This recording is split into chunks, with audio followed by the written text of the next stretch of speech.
بسم الله الرحمن الرحیم.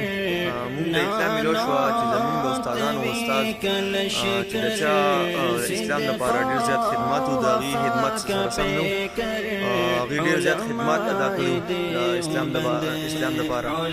د هغې ترجمه به په 105 ممالکو کې چلېدله. د هغې شیخ القرآن او شیخ الحدیث او شیخ التفسیر په کال په اخره کې به دورې تفسیر کولو. د هغې په لکونو شاګردانو چې هغې او مونږ د هغې خپله د هغې د ملاقات منتظر وو. مونږ شوقیانو چې مونږ هم هغې سره ملاقات وکړو او د زمونږ د سیمې د پښتنو د سیمې او د عالم اسلام یو لوی فخر چې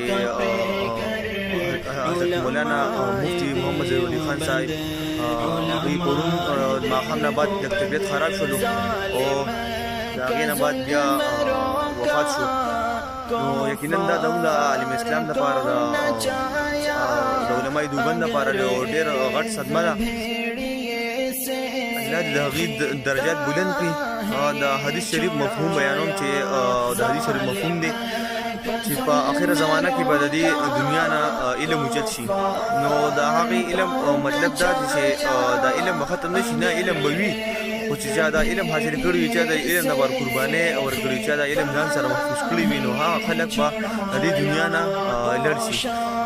او یقینا موږ په دې لنډ وخت کې وګورو نو زموږ د عالم پاکستان نه یا زموږ د وسطي ایشیا نه چې کوم لوی علماء کرام کوم چې چا چې د اسلام لپاره ډېر خدمات ادا کړو، چا چې تفاسیر لیکلو، چا چې د شیخ القرآن او شیخ الحدیث و هغه زموږ د دې وسطي ایشیا نه زموږ د ممالک نه زموږ سره خواخوا کې د کال نیم کې چې کوم دی نو هغې د دې دنیا نه رحلت وکړو. دا مرګ حق دی.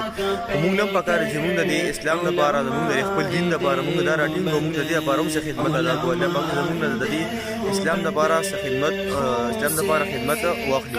دم په دې باندې د عمل کول توفیق راکړي او موږ هم د خپل علم مسلک علم را حاصل کړو. د مفتی محمد ظهیر علي خان صاحب په درجات نورم بلند کړي او الله پاک دې زموږ هم د خپل اسلام خدمت واخلي. والسلام.